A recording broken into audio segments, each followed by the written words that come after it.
It's Friday night, which means it's time for another episode of the Friday Night Nicktoons podcast. I'm Casey.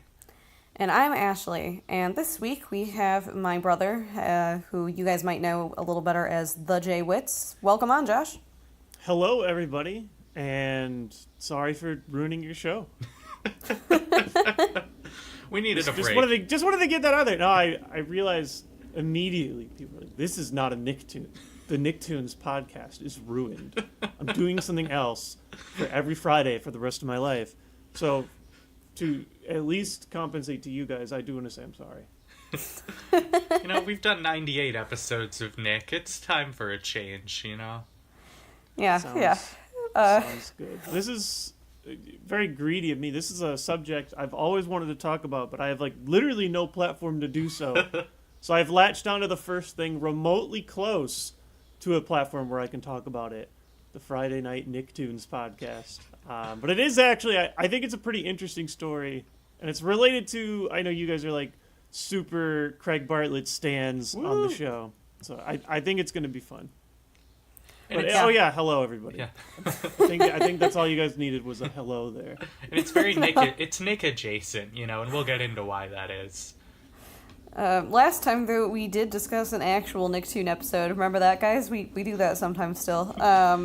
We talked about the SpongeBob episode Chocolate with Nuts, a classic. It sure was. Yeah, we realized just how quotable it is. I would say, Ashli, might even be more quotable than our most quotable episodes we've discussed before, so maybe we can finally put that to bed. I thought we said the same thing about the training video one, though. We sure did. I would argue both are more quotable than both of our originals, so... regardless, we asked you guys in our Twitter poll, which would you rather have, a pool inside your pool or shoes? And you guys voted 57% a pool inside your pool. This one was more divisive than I thought it would have been. Now, is this assuming that if you don't vote shoes, that you don't own any shoes? Well, that's the question, right? That came up last week. I think we decided no shoes ever, so people really want their pool inside their pool, I guess. Yeah, I went with shoes. I can't really tell you why. I just thought it was funny. It was a good line of the episode. It felt like the memes. I thought the memes were going to win out, but I guess you guys just want fancy pools in your pools. It's fine. I did vote for a pool inside your pool, but Josh, I'm curious how you would have voted on this one. I mean, are we talking practically? I think a pool inside your pool is certainly sillier. I remember the image clear cut in my head. And it's like a kiddie pool, right? It's literally just a circular wall inside of an existing pool. Just the mere concept of a pool inside your pool is funnier. But I mean, if we're talking the real world, I do enjoy my shoes very much. That's fair. That is very fair. SpongeBob has shoes, right? He does. Yeah. We were like, does that imply a wealth disparity between SpongeBob and all his buddies? I don't know. Yeah, because Patrick's stunned that guy has shoes. That makes him rich. So I guess SpongeBob's living the high life. What did he say once? The inner machinations of his mind are an enigma. Exactly. So. Yep. And granted, I'd rather live under a pineapple than a rock if that was the Twitter poll. So, well, I guess it's inside of a pineapple, right? Not under it. Right. Fair enough. Who lives under a pineapple? Yeah. Inside the sea. We're going to the SpongeBob musical in a few weeks, and we're so excited. Oh, boy. I've already seen it, and it's got my stamp of approval, so that's so gonna be I a know good time. You're, big on the Broadway lifestyle. I have some friends who are telling me it can, maybe legitimately win a Tony, and I can't tell if they're being funny or not. Okay, I think Ethan Slate could win. He's SpongeBob. He's so good. It's a really weak season overall, That was the part of the context in it. Yeah. Right. So the other three are The Band's Visit, which I think will win. It was great. And then there's Mean Girls and Frozen, which, you know, great original movies, but supposedly aren't doing much in the musical. So Ashli will get to decide for herself how she feels, because we've debated Nicktoons singing for a long time now, and it's something Ashli's not on board with. So I just don't like musical episodes. I typically Sure, no, I've always been in that camp too. Yeah, they don't do it for me, but we'll see. Maybe if the whole thing's a musical, maybe it'll work better for me. We'll see. It'll be an experience nonetheless. Are we getting that for the podcast when that happens? we think so. Yeah, we think think so. Although so. I guess that's one thing the viewers can't watch beforehand, but it's still Yeah, something. that's But for those of us who can't afford the trip to New York, who would maybe like to live vicariously, I would be interested. We'll talk about it spoiler free for sure. And now I got to tip off the stage manager so that night we hear, you know, before this evening's performance, we would like to welcome Casey and Ashli from the Friday Night Nicktoons podcast and get polite applause from the Nicktoon audience. Wow. That's not happening. That's not our big happening. debut, I was guys. gonna say, the amount of like talent behind the songwriting really. Oh my surprised god, me. yeah, and they work. And the music supervisor wrote next to Normal, and he is a genius. So he really makes it all sound like one show. That's why it works, I think. Yeah, so we'll have thoughts on that one in a bit. But right now, guys, we are going to be talking about our thoughts about the potentially podcast ruining Party Wagon here. It's a Craig Bartlett movie pilot situation that was on Cartoon Network originally. Josh will talk a little bit about the history when we start up, but I'm actually really excited to get a chance to dig into something a little different. Definitely a different vibe than most of what we talk about on the show. Totally. We have lots to discuss on this one. But for now, follow us on Twitter at FNN_podcast, Facebook, Facebook.com/FNN podcast. Give us those Apple Podcast reviews. And we have a YouTube page now, so be sure to check that out. And hopefully, you know, Josh's audience will be able to find us there on YouTube, since that seems to be where people live now. Yeah, every once in a while, I crawl out of my YouTube hole, but it is still my big bread and butter. So that's where I spend my time creating and consuming most media. Totally. Thanks so much for tuning in. Now let's get started. From the Nicktoon Animation Studio in Hollywood. Hollywood.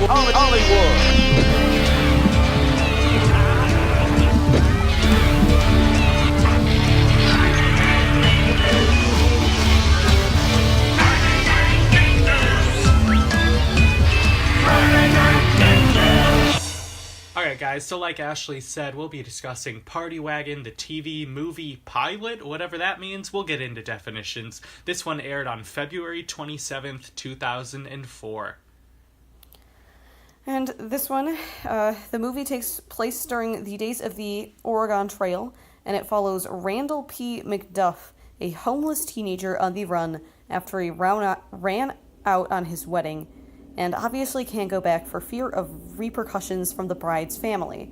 While trying to cross a river, he meets wagon owner Bumpy Snitz, his daughter Ornery Sue, rambunctious cowgirls Sublimey Jill, and travelers Romeo Jones and Lewis Clark Jefferson. It is a cast of characters, let me tell you. I believe Sublimey that's Jill. Sublimity Jill, right? Oh goodness, I don't know what happened. All right, Sublimity Jill. Well, you're telling me how people grill you for like saying the names. I can't said, read. Like 5 names. Wrong. Sublimey Jill. I wasn't sure if I supposed to. You know what? I'm just gonna leave it, guys. No, I'm just gonna leave it in there. I was so ready to pounce on her. Yeah, we're... All right, Oh, you can man. have your. All right. Yeah, so Josh, why don't you set the stage for us a little bit here? Sure thing. So, like I said, I wanted to at least have this be remotely Nickelodeon related, and the big relation, at least creation-wise, all comes from Craig Bartlett. As you guys know, big creator of Hey Arnold, did a lot of work on Nickelodeon during that era, but after they finished that first movie, he really struggled to get his sort of like big dream project going, which was that Jungle movie. They tried to get the show to keep going, tried to get that sort of big satisfying conclusion, and it just didn't happen. Now, when I originally proposed this episode, it was like years ago, and the Jungle movie hadn't actually happened yet.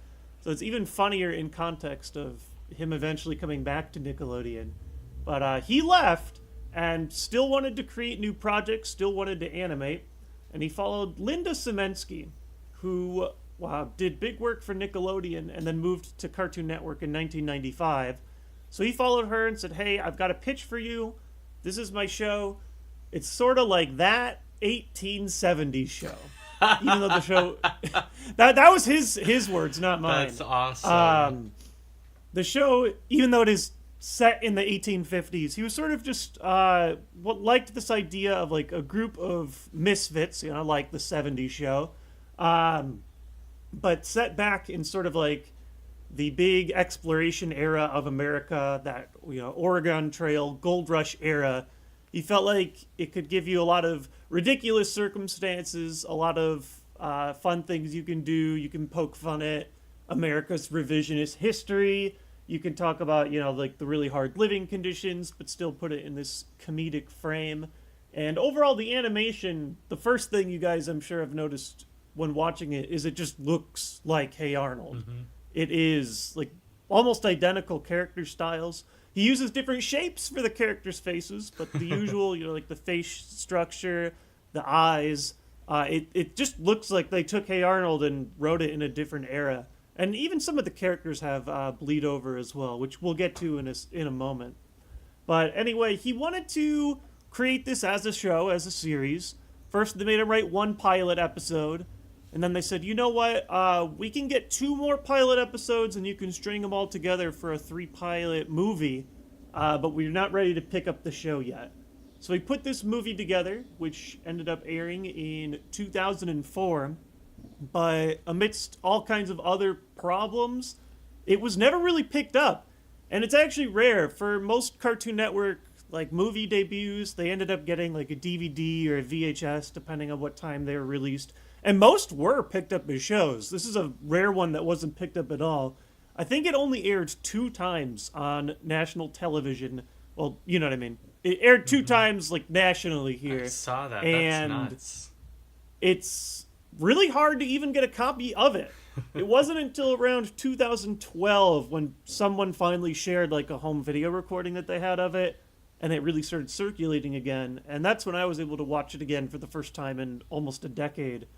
And it's really it's an interesting trek for sure. The other bleed over it has from Nickelodeon are a handful of voice actors and actresses. Of course, Dan Castellaneta, Dan Homer Simpson, who voices a bit of everything, and he's in there as Wild Bill. Pamela Hayden, who plays like the most minor role in Hey Arnold. She plays Connie, the 6th grader. She plays Sublimity Jill in a much bigger role. And a really fun one for me was the Wagon Master's wife, is Carolyn Lawrence, who you guys know better as Cindy Vortex. Wow. I didn't even catch that. Would not have picked up on that, yeah. Also, a handful of newcomers came for this. Young 12-year-old Josh Hutcherson, before becoming the teenage heartthrob, regular heartthrob. Well, he's not teenage anymore, but someone's heart is throbbing for him. He plays young Toad. It's just funny because he's like the youngest character in the show. And our main character, as we sort of talk about the actual story of this thing, Randall McDuff, voiced by Sean Astin, before any Lord of the Rings movie had officially aired, officially debuted. So they had like finished up recording. They like recorded them all at the same time, but they hadn't actually like debuted any of them in theaters. So it was kind of funny. Craig was talking with Sean like about the movie before it had come out yet. So he wasn't famous yet. This is his first voice acting role, but I actually thought he did a really good job. Yeah, it's a pretty strong cast going, and I mean it's one of the big things you've always got to love about Hey Arnold, right? And that it's nice to see bleed over here is just all the fun characters, all the fun voices. Just I don't know, there's a fun cast going on, and it's wild. It's a wild ride, guys. Oh, it's wild, all right. And set in the Wild West, one really big distinction between this and Hey Arnold is that you can tell he wanted to push the movie in a much more, or the show, whatever it would have ended up being, in a more adult direction. I think they definitely pushed the boundary in a lot of ways that, even for Hey Arnold, which every once in a while does make, like a crass joke, this one took it a little bit farther than that. Even for some Cartoon Network censorship. There was some pretty heavy, innuendo throughout it. There sure is, and I actually found it was significantly funnier than Hey Arnold for me. I love Hey Arnold, but I don't really go to it for the big laughs, and I thought this one pretty consistently delivered with especially the physical jokes. They just kept coming.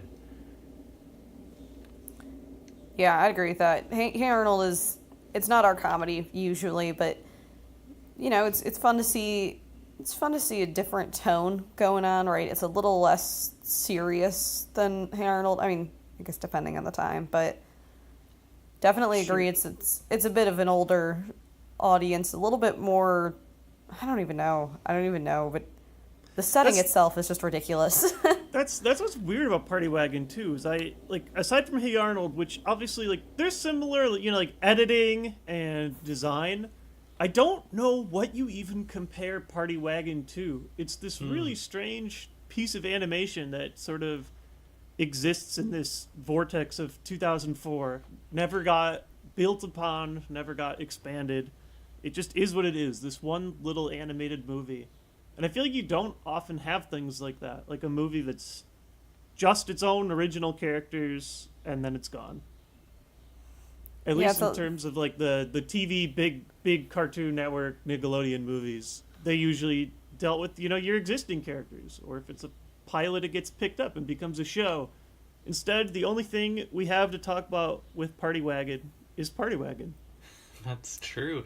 And yeah, that's not Cartoon Network or Nickelodeon style, right? They want to monetize everything. They want to turn things into a legacy. And and maybe because we can't pin it down to what it is, we're I've never seen anything like this. I don't know what to compare it to. Maybe that's why they didn't take a gamble on it. And I'm not saying it's right, but I wonder if they were afraid. They're we have no precedent for something like this, and we have no clue how it's going to do. It's very experimental. I feel like this is the kind of work most artists make, when their back's at the wall, or maybe, in Craig's case, he just finished, this big, long, somewhat stressful relationship with Nickelodeon on Hey Arnold. So he's I want to do my own thing. I want to explore. I want to work with more watercolors in the backgrounds. That was a big thing he wanted to do. I want to make this weird adult show. It's a show that he clearly really wanted to make, but it's like you said, it's not super marketable in terms of can we make toys from this? Right. Are these characters instantly recognizable from a million miles away? And it's just so weird to me, but I think that's what makes it so fun and refreshing too. Yeah, what made it work for me was the character writing. I just was immediate. It's you get who these people are, but there are still surprises about them along the way. I think the group kind of completes each other. The banter is top notch because you think of Grapes of Wrath and you think of all these sad, boring journeys on the Oregon Trail. You don't think about how much bickering must have gone on, how people would have gotten sick of each other over the months of traveling. So, yeah, I almost like how your main party, even though they're friends, they're, set up as sort of, enemies. The whole, framing of the show is that they all have a small, different piece of a treasure map.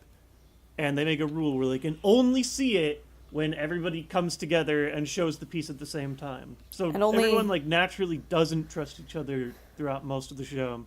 Only on Thursday nights specifically. It's this whole ritual situation. It's great. And I love the name, the Glitterado Exploration Expedition. It just flows so nicely. Yeah, only, 7, 8, 9 syllables. Yeah, right. It's long, yeah, but it's evocative, and Glitterado is a great name. It's actually 12. So my favorite character on all this, just to sort of kick off, I guess, is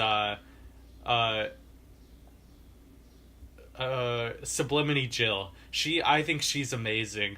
Our first kind of taste of her is her just eviscerating all of these men constantly. It seems like she's flirting with Randall, and she goes, "I ain't sweet on ya, I just kind of pity you." It's so brutal. And she's the only character that seems immune to Romeo Jones's charm. Yes. She just kind of laughs him off. She's certainly, it's funny, kind of reminds me of a Sandy Cheeks, but Sandy Cheeks' voice actors actually voices Sue. Right. So, but like that kind of, rootin' tootin' cowgirl, super strong, good with guns. Speaking of guns, there are so many guns in this show. There sure are. From the very beginning, you have Randall escaping this, shotgun wedding? I don't even know if you can call it that. Just everybody shooting at each other wedding. There's there's a big story arc of him trying to learn how to use a gun. Everyone has a gun. She's got 2 pistols. Even beyond the more comical canon stuff, there are a lot of firearms in the show. Yes. Which I feel like would maybe not fly as well today. Yeah, I'm not sure.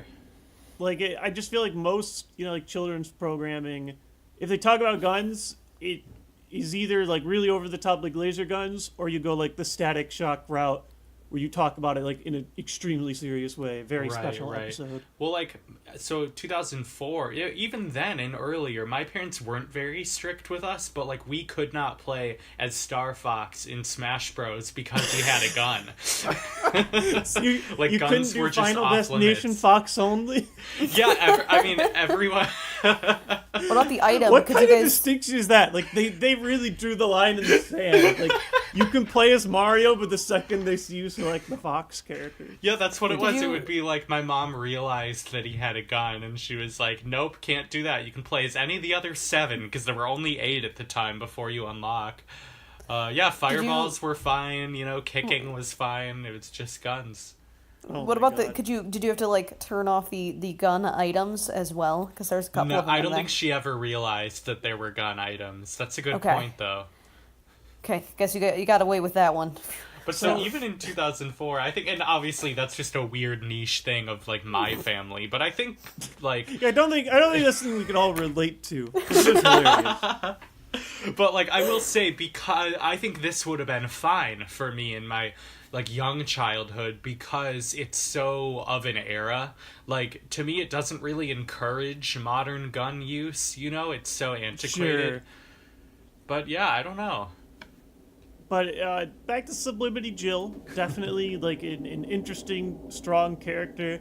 She's weird in that she doesn't she's of this age where she's not an adult, but she's clearly well into adulthood.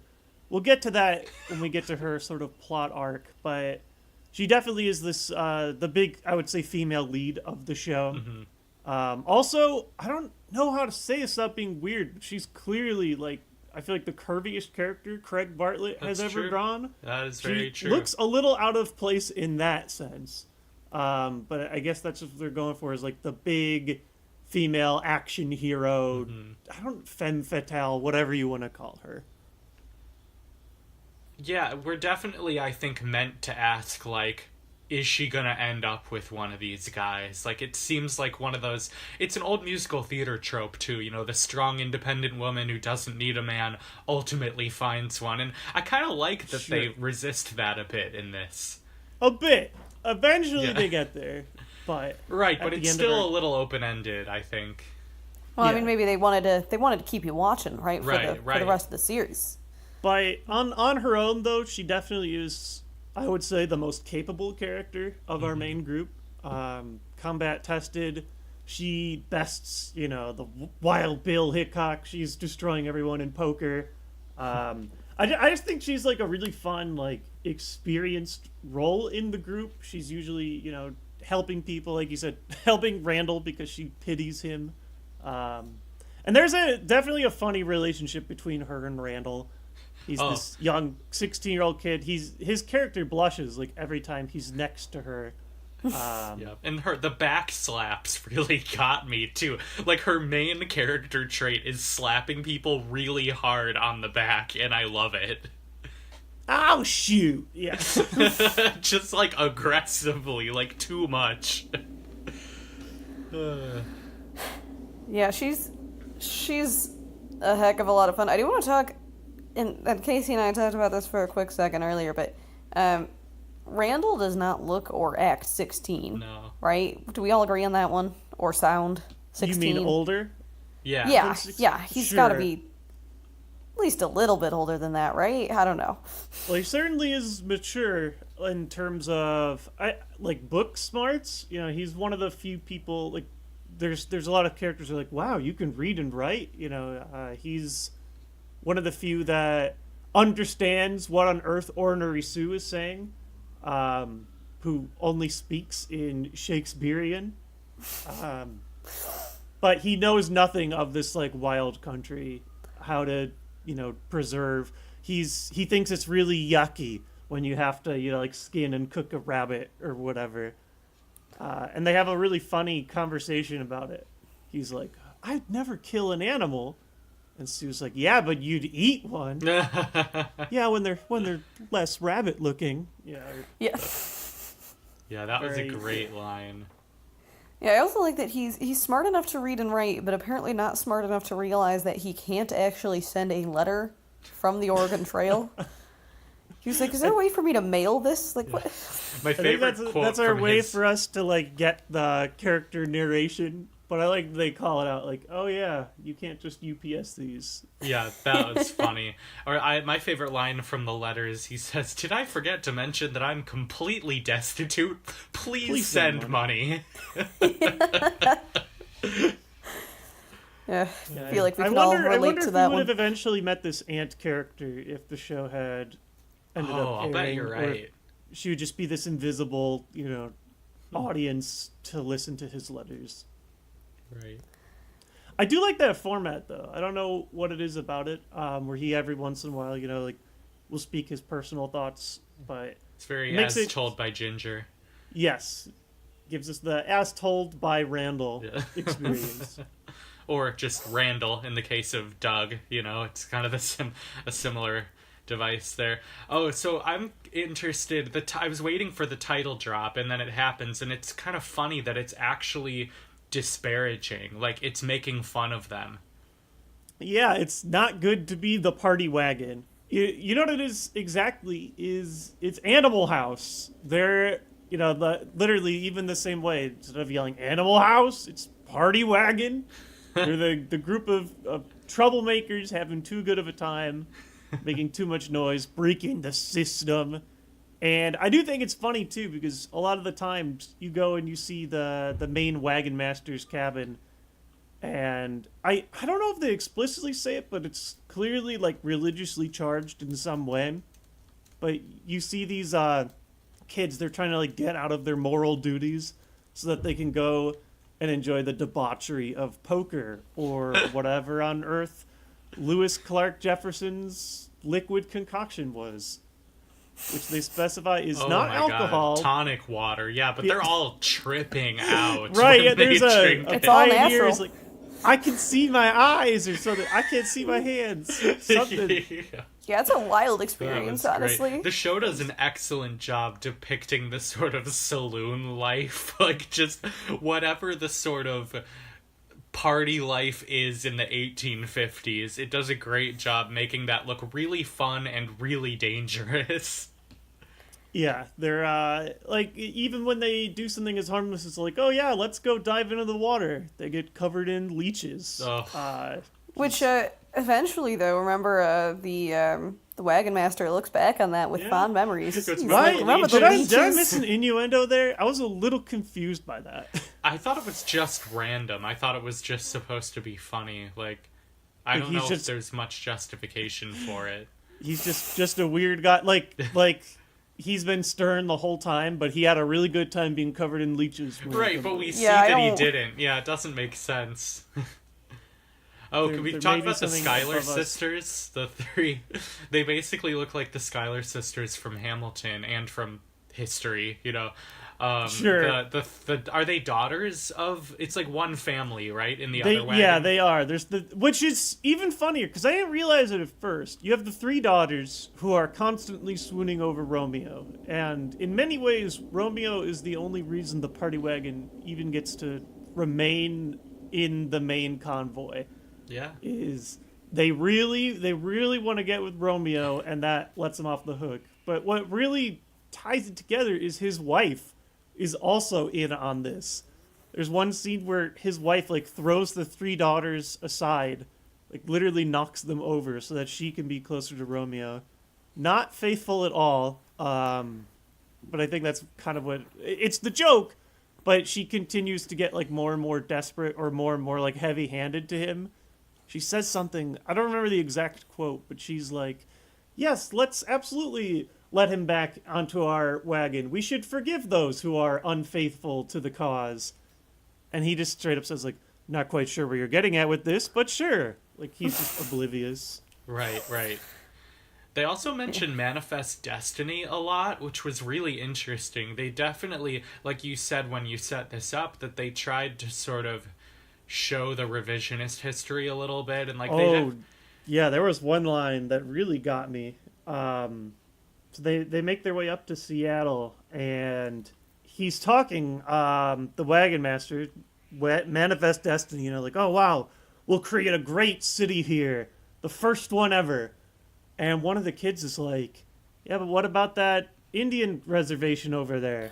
And he's like, "Oh, yeah, we can move that. Or they can be moved." It was like something like underhanded, but like really awful.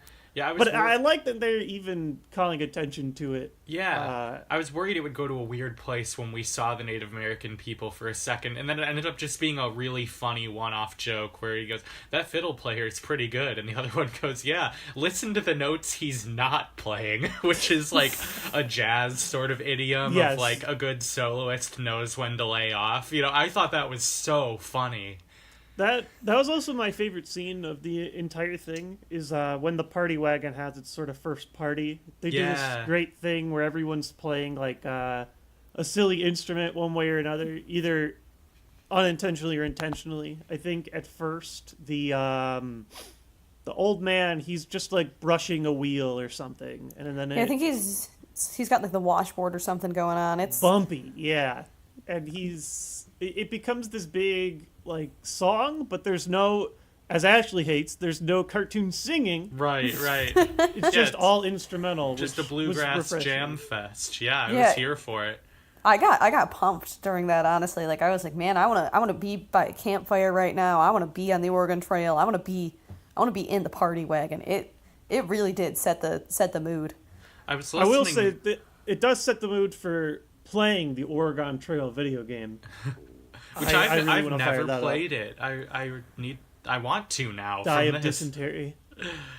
But yeah, it's a classic.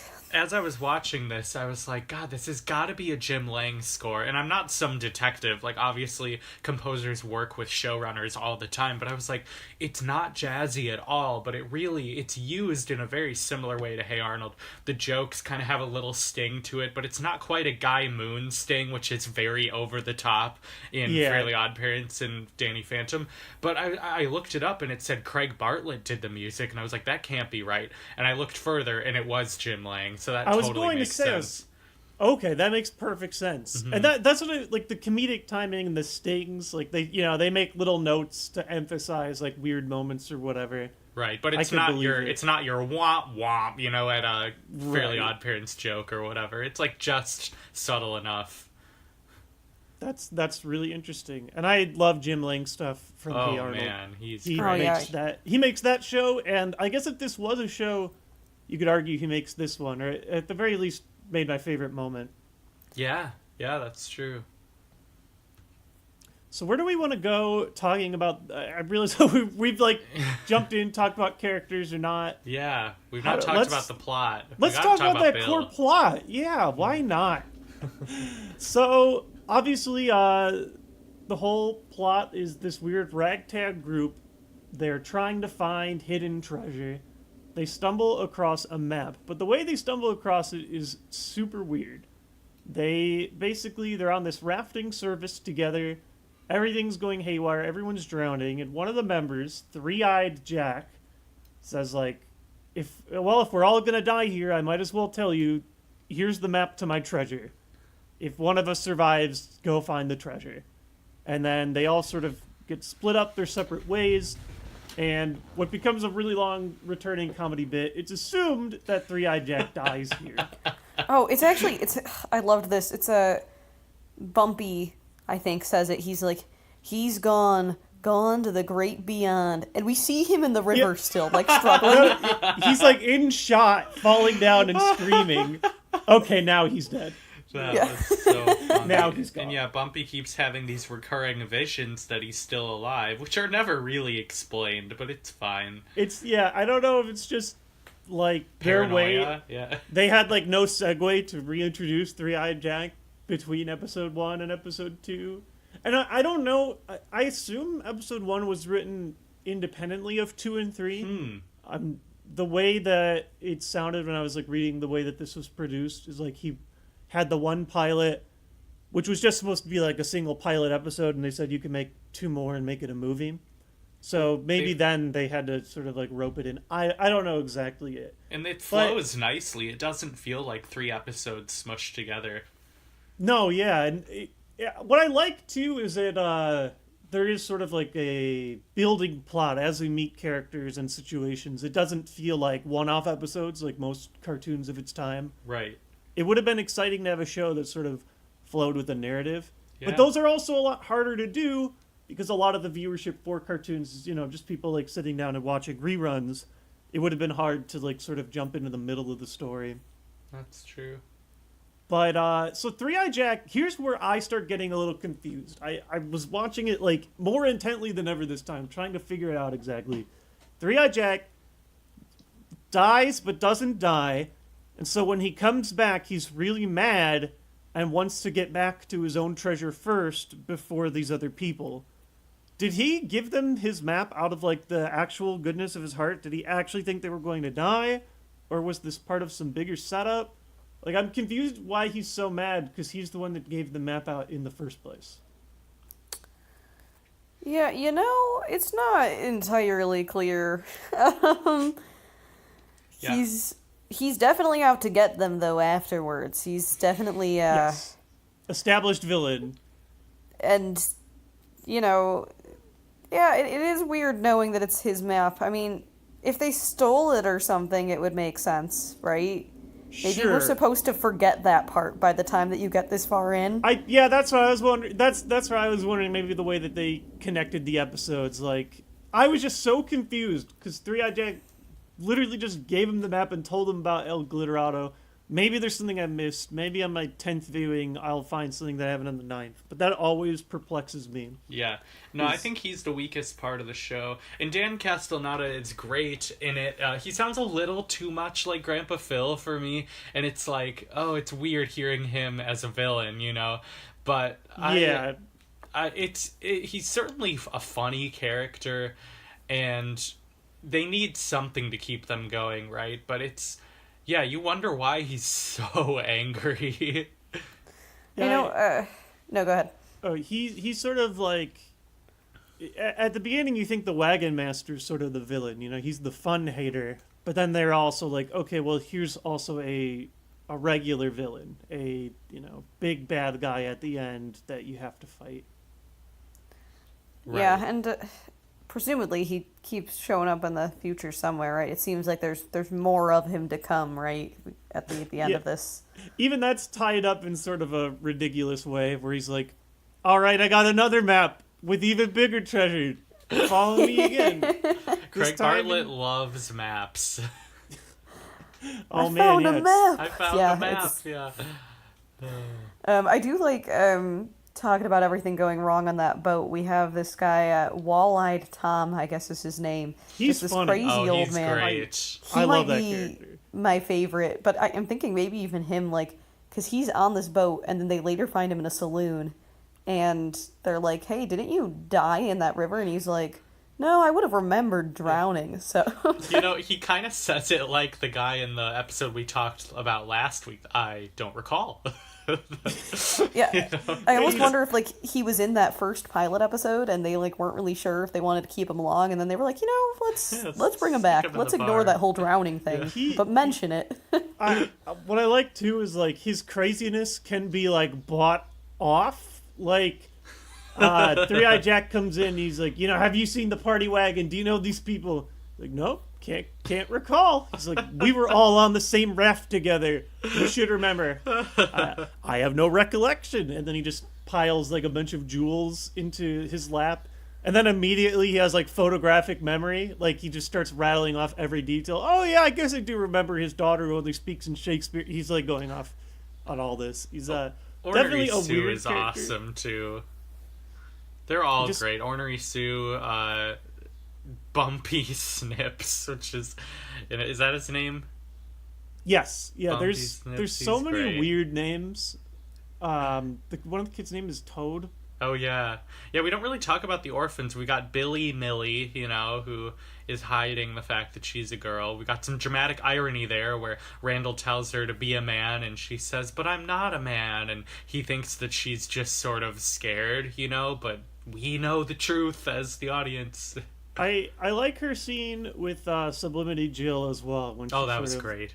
does her reveal. It was actually just like a nice conversation. Sublimity's like, us girls got to stick together. And Billy sort of confides in her, oh, and I got feelings for Randall. Which sort of completes our very strange love triangle? Multi-generational love triangle. Multi-generational. So we have Randall, who's supposed to be 16. I think Billy's supposed to be like 10 or 11. Yeah, that sounds about right. Sublimity Jill, very specifically, is 27 years old. So is there like a 50-year-old man that Jill is in love with? Who's Just then to in keep love it- with keep like it an all going. 100-year-old?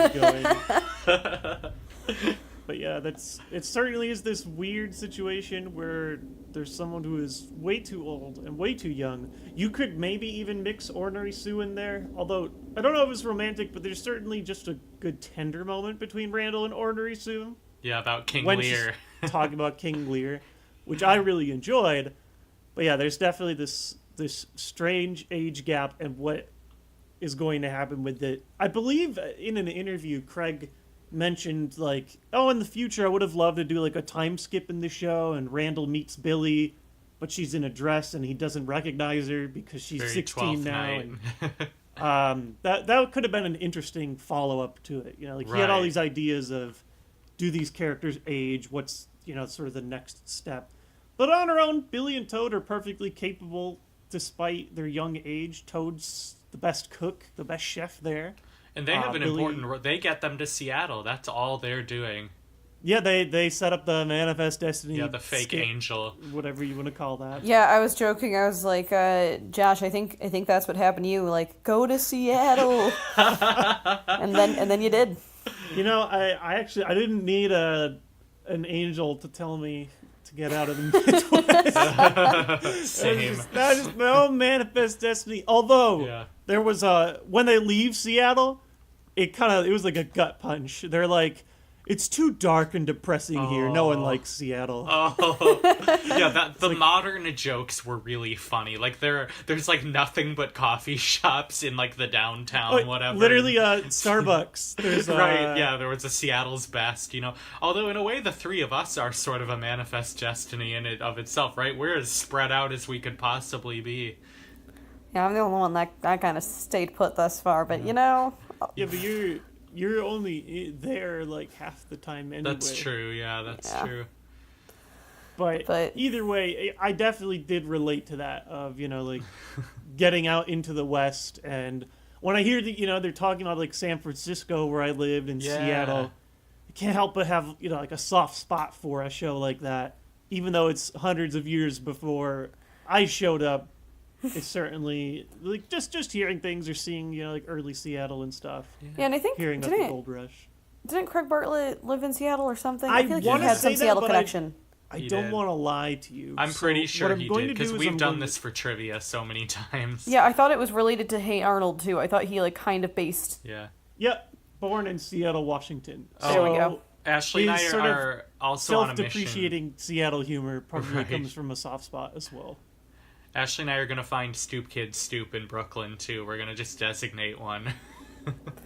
Yeah, we decided we're going to find a nice stoop, and it's going to be what we decide is Stoop Kid Stoop. But regardless, so the last kind of thing, I feel like we've covered most of what I wanted to talk about, at least. Maybe if you guys have more, but this last beat is kind of hilarious, that them using the wagons basically as cars. Yeah, or as combat vehicles. Yes. When they're doing their final game of chicken or whatever. Yeah. That was like almost straight out of Speed Racer, where they're like, oh, pull the lever, and then your car has the springy wheels. That just was Speed Racer. I wonder if that was an intentional homage or not. But yeah, it definitely does get a lot sillier toward the end. Yeah, it does. But it's fun. It's just fun the whole way through, and honestly, yes. I just felt like it was very watchable. I don't know how else to put it. Sometimes made-for-TV movies, cartoon movies, they don't really have enough content to keep it going. This one keeps rolling the whole way through. There's all these random little side characters, these little side moments, right? Like we get the gun training, and we get the saloon, and we get like it keeps going. Like I don't know. I do feel like it would have made a fun show. Like I feel like there was a lot more content that they had ready to go, but I'm glad we at least got this taste of it for sure. I think that's sort of the tragedy of Party Wagon, is that it's the story of what could have been. You know, by the time you're done, you've gotten a taste for these characters and you want to know where they're headed next, and we'll never know. And this sort of became, I guess, for a long time, this recurring Craig Bartlett story of, like, not being able to finish the stories that he wanted to tell. First it was the Jungle movie, and then it was here, and then 1 million years later, I guess Skyrat gets canceled or whatever. All of his projects never seem to get to tell that satisfying conclusion until, you know, like, how many years? Over a decade? Almost 15 years after this, he finally got to conclude Hey Arnold. And it was great. We did a whole episode on it, really, too, and I was so glad he got that, and I hope he has another hit show again soon, because he certainly deserves it.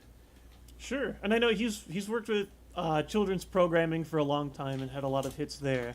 Mm-hmm. But I think he's sort of working on that next project, and I think it says a lot about like the kind of project he wanted to make.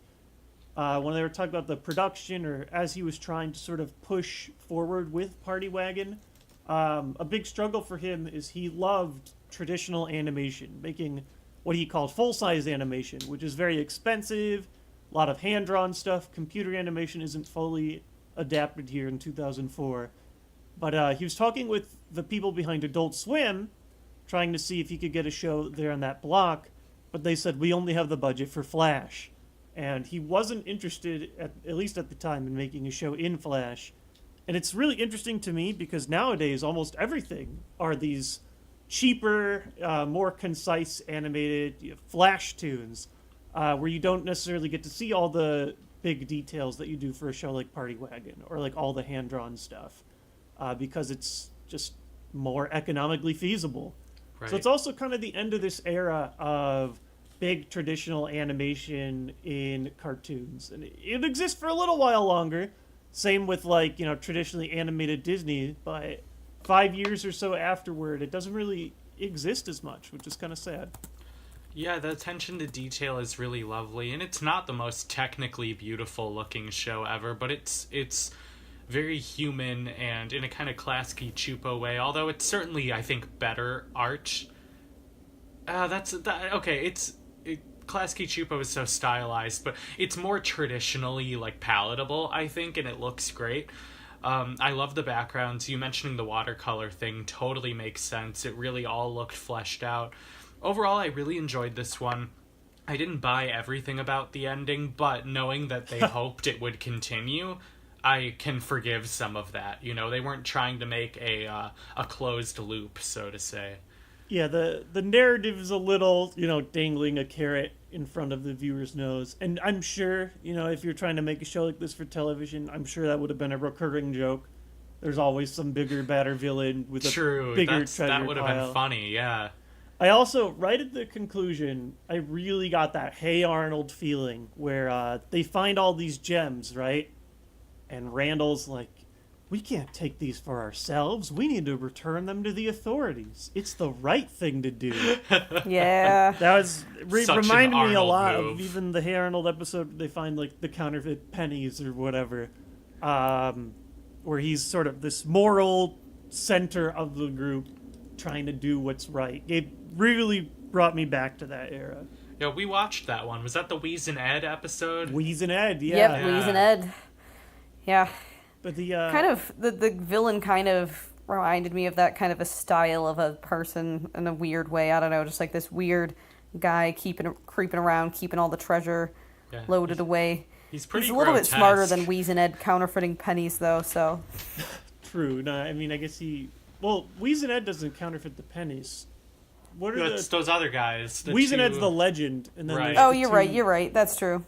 The two guys who are But- I don't remember their names. But Gerald's Two buffoons. depiction of Wheeze and Ed is sort of this grotesque, hunched, kind of similar figure.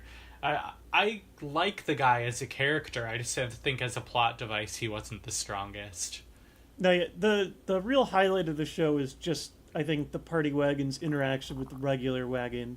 Yes. The sort of the norm versus the crazy, the misfits, and how they can still fit in while being their ridiculous self. Still have this group of like vastly differently aged characters and different backgrounds and even different dialects when it comes to like ornery Sioux, and seeing them mashed together. It's this weird misfit family, but and then that itself reminds me so much of Hey Arnold, the way you have the boarding house and all Yeah. the different people there. That's That's kind of funny, true. too. It's this weird misfit thing, and it kind of makes for this weird misfit movie, right? In this weird situation. Like, it is this random one-off thing that just doesn't really fit in anywhere else, but it's lovable and... If anything, I'm hoping that this episode can tell more people about Party Wagon and have them check it out. Unfortunately, there is just no legitimate, quote-unquote, legitimate way to watch it. It was never released on any real media, but thankfully, I guess because it was never picked up for pilot, I don't think anyone's going to care if you watch this on an online stream. Right. There are links, just search Party Wagon stream, you can find it. But I encourage checking it out, if anything, just to see this sort of weird end of an era. In a way, the end of Craig Bartlett's traditional 2D animation directing, until Jungle Movie. Everything's until Jungle Movie now. All the Yeah, peaks are- right. But if anything, seeing this last big movie that he made before making his crazy comeback. And I like to feel like there are some things that are definitely inspired. Like, the extreme violence in Jungle Movie, I feel like, sort of comes from the place of Party Wagon, where they were Totally. more cool with.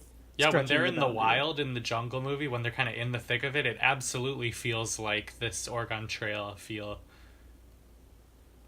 Yeah. The sort of And, we're all on our own, every man for themselves.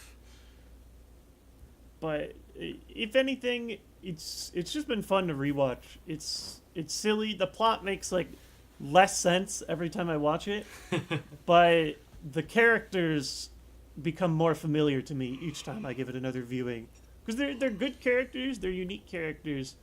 I think it's just like you were saying, Casey. Like, who are they going to sell this to? No one's going to buy a Randall P. McDuff doll. It was. I might. Well, right. By no one, I mean, not the masses. Right. And I maybe that was part of what made it so interesting, too, is the main character is a lot older, where these shows are usually geared towards someone a little younger. Like, Hey Arnold's in, what, 4th grade? Yeah. Bird 4th grade. You've got, like Foster's Home for Imaginary Friends. You've got the little kids. Like, there's almost always someone younger that the viewer is supposed to follow. And But here they tried to tell a more mature story. I just think I can't tell if it was before or past its time, but it was not, it was like wrong. It was not for 2004. Yeah, I think you're right. Wrong place at the wrong time, but still fun to pick back up. If anything, I just don't want people to forget it. Yeah. Because it really is a lot of fun, and it's a really low commitment, too. If anything, if you're worried about how long your Netflix binge is going to be or watching an 8-hour show, this one you can crank it down in a little over an hour, and you're done. And then you're depressed like me that it never became a real thing. It's a fast hour, too. Definitely highly recommend watching this one. I don't think I have anything major to add. I think we could talk about this forever if we wanted to. We could get into each character for an hour easy, but yeah, definitely worth the watch. Thanks, Josh, for dragging us into it, because I don't think we ever would have fell upon this. Yeah, I'd never even heard of it, and I'm really glad we watched it. Most people haven't, because it just never got brought up again. And I know how much you guys like Craig Bartlett. I love Hey Arnold. Hey Arnold is by far like my favorite Nicktoon. I love the things it brought to the table. So just fun sometimes following an artist, seeing what crazy stuff they make, when they have to jump ship and try and change gears. And even though it didn't become this big thing, at the very least, it's our little secret. Totally. Well, with that, let's head over to our conclusion, guys.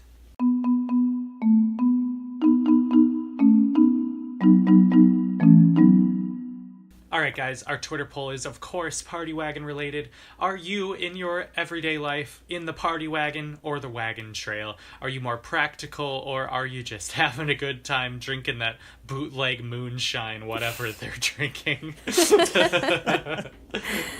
And all natural. Yeah, all natural, of course. Next week, you guys, we've got our 100th episode. We've got some fun stuff. We're thinking we'll do some look-backs on the show and some fun trivia of the episodes that we've already watched. So I'm really looking forward to this. Can't believe we made it through 100, and a lot of you guys have been here from the start. So thanks so much for you guys sticking with us. Yeah, it'll be the... You're welcome. It'll be the podcast equivalent of a pizza party at the end of the school year, It's going to be pretty casual, nothing too formal, but we've got some ideas, and you'll see next week. All right, guys, we got a Twitter, Facebook, YouTube, and an Apple Podcast page. Go check those out. And Josh, thank you so much for being on the show today with us. This was awesome. I haven't really seen you since high school, so this was great to catch up and to talk about these old cartoons. Talk about ancient 2004 cartoons. That's exactly how I imagined our reunion would be. Thank you guys for having me. As always. If you, as always, we do plug you every show. As is usual. If you haven't, I mostly talk about Nintendo stuff over on YouTube and Twitch. Both of those are TheJWittz, TheJWittz. So while maybe not the same as cartoons, I'm still very founded in that 80s, 90s, early 2000s nostalgia. And we talk about a lot of stuff there. But guys, thank you so much for having me on the show. This was something I've always really wanted to talk about, because I feel like I'm going to go crazy if I talk to one more person who doesn't know what I'm talking about when I bring up Party Wagon. So now the odds go up maybe 0.1% the next time I talk to someone. Exactly. They know that show. Yeah, thanks so much again, Josh, for being on here. It's been a blast, and thanks as always for listening, and we'll catch you next week.